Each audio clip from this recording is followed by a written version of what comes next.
Hello, Unity friends. This is Kevin, and this coming Sunday, I want to take you on a little journey.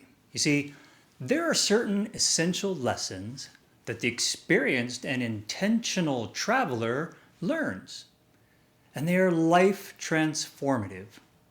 So, what can the average traveler actually bring home to enhance their everyday life? It's not a souvenir trinket or endless photo presentations, but a mindset, the traveler's mindset.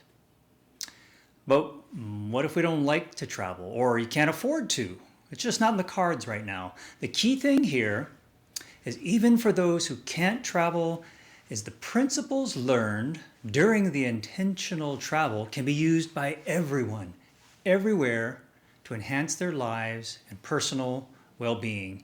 And as it turns out, the traveler's mindset is a richly spiritual mindset that embodies some of the most powerful tools we have for self-transformation.